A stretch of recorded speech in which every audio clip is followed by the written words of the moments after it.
Stephen with the in-swinger. Off at the near post. Turned away there by Brian Grant. It'll be another corner kick to Rangers. Now some problems behind the goal there. Fans being released there. There's a fence around the stadium, but gates there to allow fans to be released. And there's one fan who won't see much more of the match. Corner kick taken by Trevor Stephen, and that's behind for the goal kick. Well, totally relentless action once again in the Skol Cup final. And Aberdeen will have to regroup themselves. They've clearly been rattled by that penalty award. Well, I'm sure that, I mean, they were mentally stunned by that, and Rangers almost caught them on the hop, and it was a great move, a great combined move by McCoy and Johnson. They almost got another one. But the Aberdeen boys have got to, get their act together again, concentrate on the match, and don't lose another goal, certainly not before half-time, that's for sure. Walters plays it back. Here's Wilkins. Now Stuart Monroe. Stephen to Wilkins. Walters playing the first-time cross. McLeish with an accurate clearance, picking up Mason on the right. Rangers picking up all the loose balls at the moment. Here's Monroe. Running straight into Grant. Picked up by Nicholas. In the middle of the field is Bett. Very quick with the ball at his feet, Jim Bett. Look at this. Here's Jess. Stepping away from Ferguson. Over on the far side is Mason. Taking on Monroe, linking with Nicholas. Good play from Aberdeen. Down goes Mason. And the referee's given a goal kick this time. And Aberdeen, of course, now looking for a penalty kick when any of their players go down in the box. Here was Paul Mason playing it inside to Nicholas. Now Mason didn't quite control the ball correctly. And he did certainly seem to be hustled there by Stuart Monroe. And that certainly might have been as good an award as the last one. Well, if you're going to give a penalty for Rangers, you've got to give one for Aberdeen for that. So there's Robertson lofting it forward. Mason gives chase. Well, an ungainly clearance there by Stuart Monroe. So 5 minutes remaining in a hectic first half. The score still level at 1 goal apiece.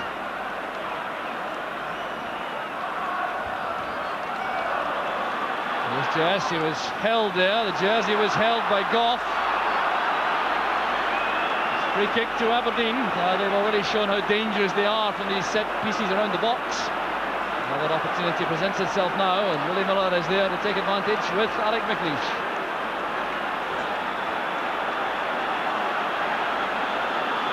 McLeish marked by Butcher. Right to the far post it goes, and Goff helps it on. Here's David Robertson. Well, they appear to be caught in two minds there, whether to let that ball run and accept a throw or keep it in play. In the end, they gave possession to Rangers.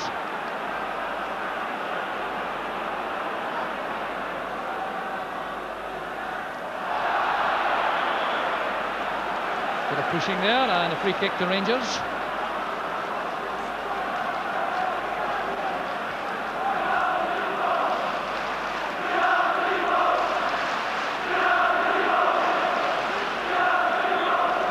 Richard Goff with the free kick. Well won by Robertson. Nicholas playing into space. The first player there is McKimmie, despite being fouled there all the way by Walters. There'll be trouble here for Walters. Well, McKimmie looked to be more alert. He was sharper to the ball. And then Walters tried to equalise things with this foul, using his right arm principally to give that free kick. And a booking it will be for Mark Walters.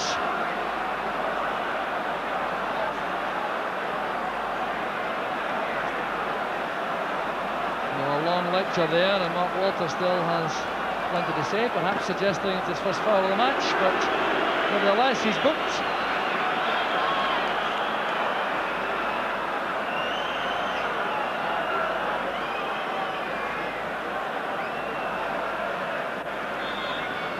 So McLeish now with this free kick. That goes Robertson. Goff heading clear. Ryan Grant is there. Controlled there by Jess. He's on the turn. Rangers defenders appealing for handball. But Jess certainly doesn't look out of place in this company, that's for sure.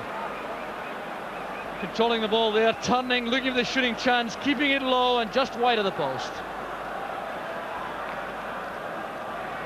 Looking for space, showing good awareness there. He knew where the goal was, just missed the target. A free kick against Alec McLeish for the challenge in Johnston.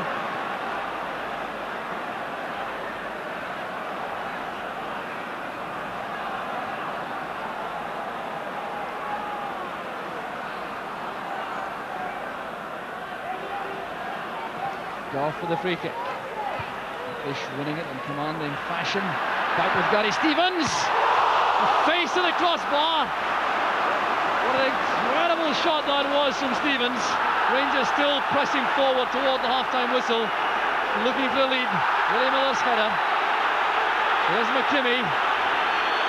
Mason inside for Grant. Grant still holding possession up for Mason. Down goes Mason. The culprit was Walters. Booked a moment ago and guilty of a rash tackle there, but how close Rangers came with that incredible effort from Gary Stevens. Look at this. The speed beat Snelders. It came right off the face of the crossbar and came right out to the 18-yard line. So Richard Goff is injured. And back with the free kick to Aberdeen for the foul committed by Mark Walters. Richard Goff getting treatment. And referee Smith scarcely has had to work harder than he has in the last 45 minutes. Still listening to complaints, I think, from Goff and Butcher. Well, what a game it's turning out to be, Jock. I mean, already we've had a goal apiece. We've had Rangers hitting the bar twice. Mo Johnson and Gary Stevens. I mean, there was tremendous power in this shot. Look at that. He must be all of 30 yards. Dear me. Well, let's not forget, of course, that Aberdeen hit the woodwork as well at the other end. So, I mean, we've had plenty of goalmouth action. Well, Richard Goff with some damage right on the forehead there, where he will do most of his heading. So that could be a problem. Might need some protection at half-time. So Phil Boersma, the Rangers trainer, still on the field. And he is now being spoken to also by referee Smith. He's being invited to leave with some alacrity. So we're now into time added on for stoppages at the end of this incredible first half. There's Alec McLeish with a free kick. Now Connor. Robertson going forward to use his ability in the air. That's gone straight through to Woods. Well, we really wondered if the last two finals could be emulated this afternoon, but it looks very much as though we're seeing a third in succession. Similar interest, entertainment and quality. There's David Robertson. Headed by Miller. There's Ferguson looking for Walters. A stumble there as he went to the ball with McKimmie. Here's Paul Mason. Butcher intercepts easily. That pass intended for Nicholas. In goes Willie Miller. But the half-time whistle has gone before that challenge was made. Rangers and Aberdeen tied at one apiece, and we'll be right back after this break.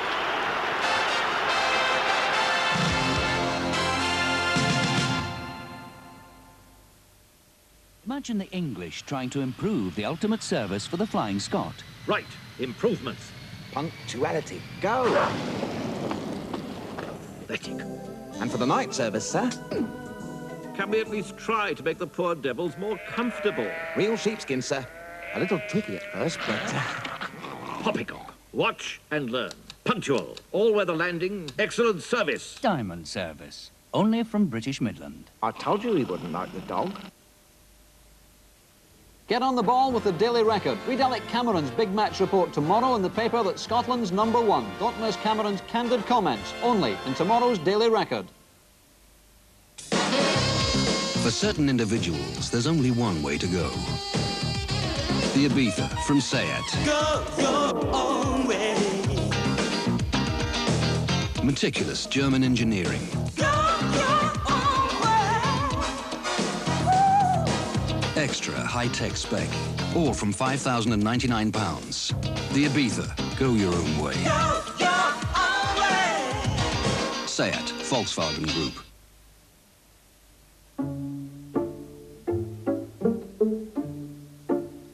Cousin Wilna had a windfall. Rich! I'm rich! And of course she wanted to make the most of it, so we agreed to help. We said yes to a current account that pays interest. I think I'll take it. We said yes to a unit trust with an income. I'll take it. And we said yes to a bond for growth. 5 dozen, please.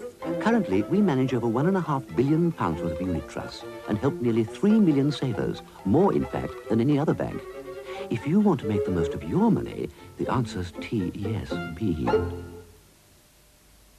Oh, you can say When you're looking for an ideal central heating system for your home, whether you live here, there, or anywhere, it has to be White Meter Heating. And if you make it snappy, you can get great savings now at SSEB, with a choice of free installation on the one hand or £15 off each heater on the other. And there's nothing to pay until next March.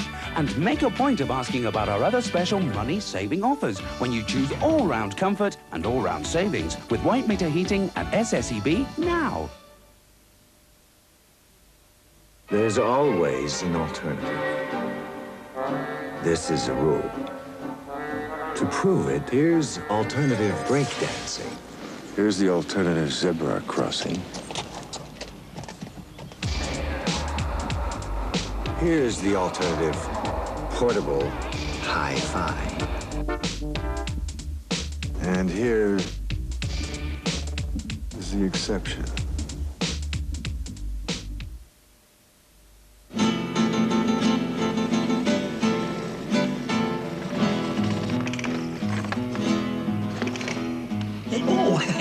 Before he went away, the governor, he said, Julio, every Englishman's home is his castle. He said, you can't be too careful. There are a lot of villains about. So he called a man from Everest. Oh, and they come and fit these new high-security double glazings. But one thing I don't understand. The governor, he have this beautiful villa here. So why he take his holidays in this Penton villa? Fit the best. Everest.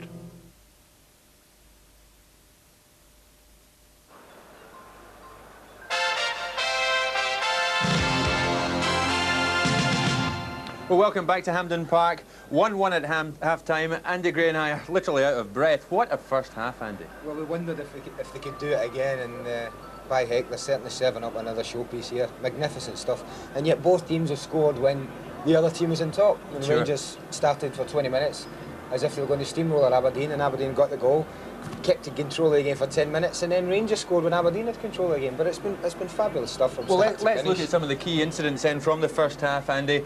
Obviously, Mo Johnson, terrific first half he put in, and this header here. He gets up at the corner at the back post for a free header, Morris, and I think the angle was probably a bit too tight for him there. But I mean, Aberdeen would certainly question their marking here. I mean, you see, he swings over a good ball, a very difficult angle. I mean, perhaps he's thinking in hindsight, he maybe could have knocked it back across the face of the goal. And of course, what did Aberdeen do, Andy? They go up the other end of the park and score. We were just saying, actually, that when they got the free kick as well, Jim, it looked like they made a bit of a hash of it, but Robert Connor, very alert. And I think Chris Woods, you know... Questions got to be asked about his critical, position. yeah, I think it's one of them. If Chris had stayed on his line, he probably would have picked a header up, no problem. But full marks to Paul Mason. We mentioned him earlier on, before the game started. He gets a great little header in there, and Chris Woods caught in no man's land. There it is again. I mean, Connor did well, playing it in as quickly as he could, but Chris Wood, certainly questions must be asked there. Definitely about his so position. 1-0 at that stage, and the Dons came to life then, because they really took the game to Rangers. But Rangers, of course, up the other end, and they got the penalty kick award. Now, obviously, Willie Miller extremely displeased about this. We didn't have a very good view of it. I mean, I didn't think at the time it was a penalty. Nothing I've seen there makes me think it was a penalty. And I think we can see there why Aberdeen was so incensed. I mean, Ali's done what all strikers should do, is back in, try and get the ball down. And Willie's just stopped him getting the goal. It looks like Ali's gone over. But these are the kind of things that change cup finals. And cool as you like, Matt Wattles has stuck it in. But I think you could see, and it upset Aberdeen that decision, and for 10 minutes they looked as if they were very, very rattled. But you know, it's a decision. The referee, to be totally honest, hasn't impressed me at all today, Jimmy. I think he's been very nervy. I mean, the Saint mentioned it during the game. He's started to be a bit picky. Jock Brown was critical of the referee there, certainly, Andy. But then, obviously, another tremendous moment came up when Mo Johnson had that terrific shot, which came off the crossbar.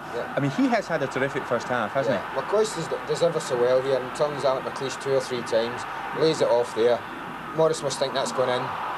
And cannons off the crossbar. And chance for Gary Stevens, well blocked. But I mean, that was a great move. I mean, the two front men for Rangers have worked tremendously hard, and it's full credit to the back two at Aberdeen that they've kept him under the shadow. Terrific first half. Join us again for the second half in just a few moments.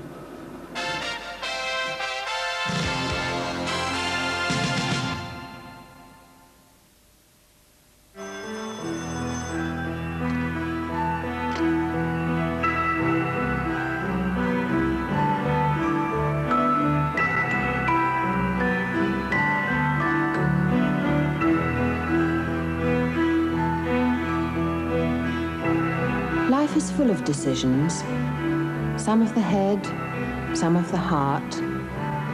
Take your next car. Will it have a catalytic converter that removes 95% of pollutants? Will it be clean yet lose nothing in performance? Will it have all this at no extra cost? In short, will it be one of the new generation of Audis? Vorsprung durch Technik, as both your head and your heart would say.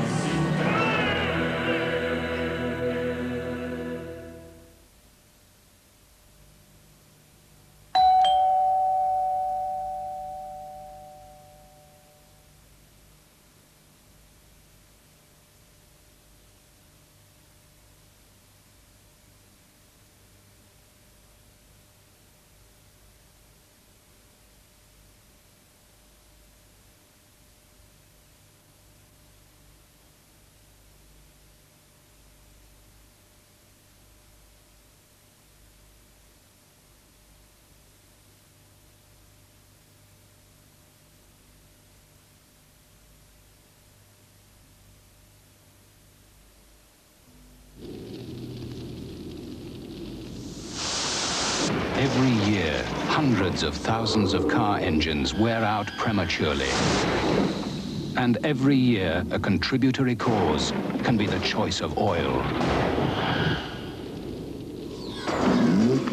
Esso Superlube Plus helps keep an engine running smoothly through thick and thin, constantly protecting the engine against the final day of reckoning.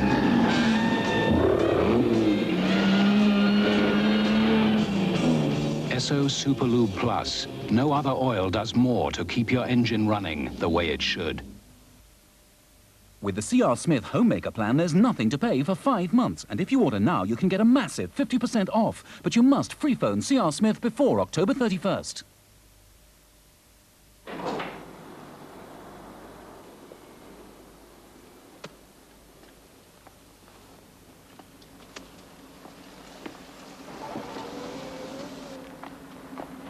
It's been a long time. Yeah, you could say that. You've lost weight. Well, you know what these health farms are like? Get it. This is all very nice. Yeah. Yeah, they used to be my old local. Looks much better. Come on. Let's celebrate your return to society. Champers? Oh, no. I'm talking real class. McEwen's export. Some things don't change. You must be joking. This is the first drink you've ever bought me. McEwen's export. It's class in a glass.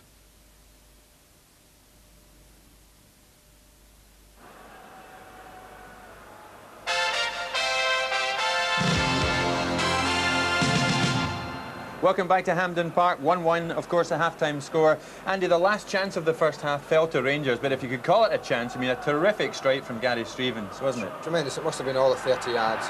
got his head down, he thought, I'll have that. I mean, look what it's bounced back out. It's Terry Butcher's had to leap about 6 feet in the air at the 18-yard line.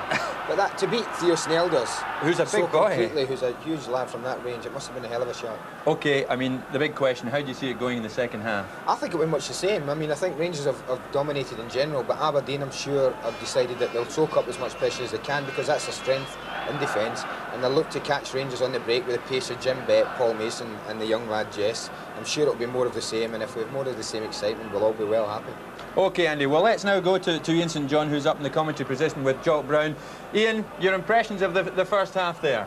Well, I thoroughly enjoyed it, Jim. After a sort of, edgy first 10 minutes, which is always the case anyway, both teams sort of just fencing a little bit. But the game warmed up. I thought there was lots of incidents to discuss, obviously. The penalty kick, I'm glad to hear that Andy agrees with us. So he will get some of the hate mail as well. But I think I'm looking forward to a very good second half because I think the game's so evenly balanced. Not just because it's 1-1, I think in terms of the ability of both sides, it's very evenly balanced. And to tell you the truth, I would like to say at this stage who would win this one. OK, well, the team's coming out onto the park now. It's time to rejoin match commentator Jock Brown.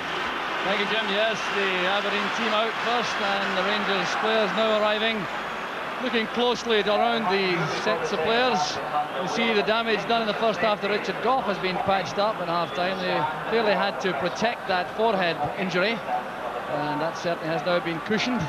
He's concerned perhaps now about the sun, which is now coming over the covered terracing behind the goal, and that may cause some problems for defenders and goalkeepers alike.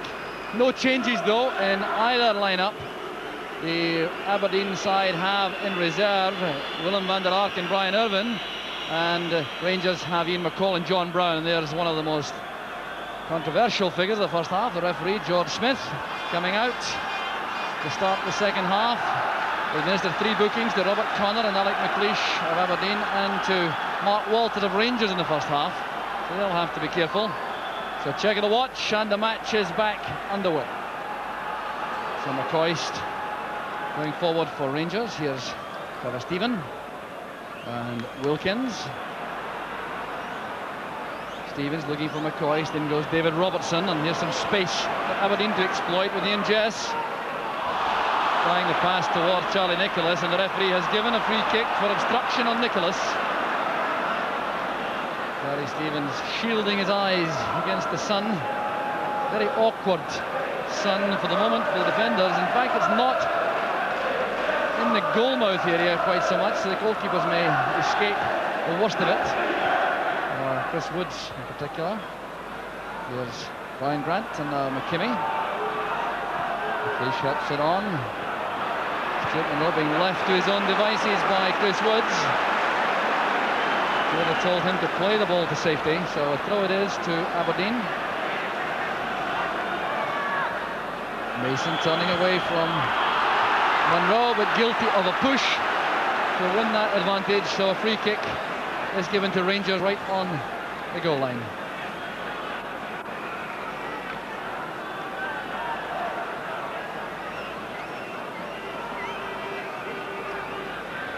Johnston worked tirelessly throughout that first half, and no doubt do exactly the same again in the second period. Came very close to a goal, hitting the junction of the bar and the post in the first half.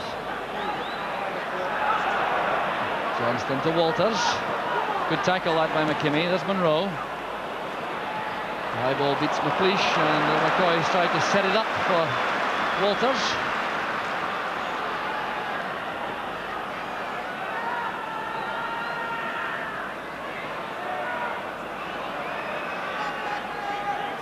Nicholas trying to hold off Butcher. He's won the ball from Ferguson. Every race play on. Rangers look for a free kick. Here's Connor. David Robertson sprints past him. Connor comes inside using Grant.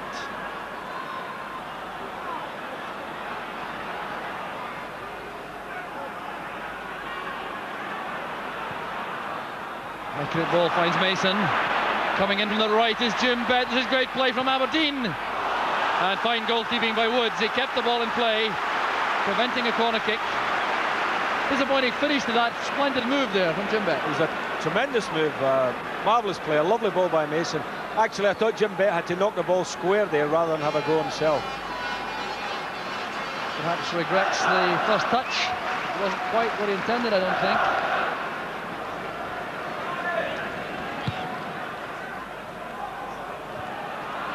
Bett's header. Connor fighting hard. Here's Nicholas. Releasing Mason.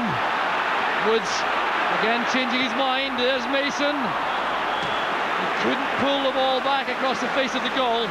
Ian Jess hoping for an accurate cross. But again, the left flank of the Rangers defence opened up for Paul Mason. Well, he really did well, Paul Mason, getting there. And, I mean, he was racing at pace, so it was a very difficult ball to turn back. But he tried to do it. As you can see, it was almost getting to the byline. Tried to turn it back and just over the crossbar. But, you know, always a threat in the match now, Paul Mason. His confidence must be high, of course, since that goal. There's Jess screening it and turning well. Well tackled, though, by Stevens. There's Butcher. McCoist moved well to find space. Now Walters. Rangers pushing players forward now to support this attack. Walters taking on McKimmie. Here's Trevor Stephen. Too much pace on the ball. Across the face of the goal. Stephen couldn't keep it in. McKimmie inviting Walters to go on the outside. He checked inside, then angled that across. And just too far ahead of Trevor Stephen.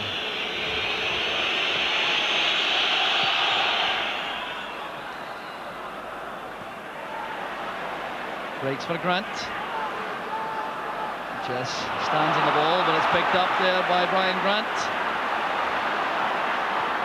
Here's Nicholas helping it on to Mason, and that'll come off and roll for the corner.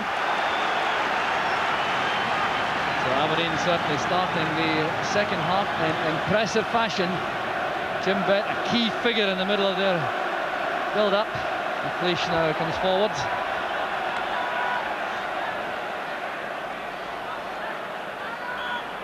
Once again, every Rangers player inside his own box. Connor looping it in. Up goes David Robertson. It's back towards Grant, and the ball took too long to come down to the right height to strike it. Grant snatching at that and sending it well over the bar.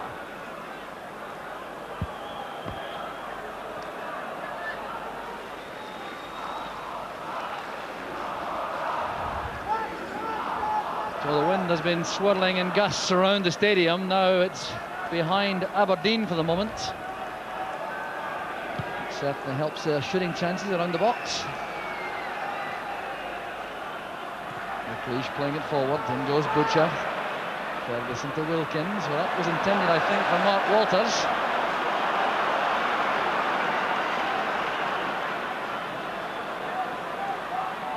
Neat play again from Mason. And from Jess.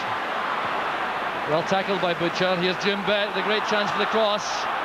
Trying to be accurate. There goes Connor. Back it goes to McKimmie. Back with Mason.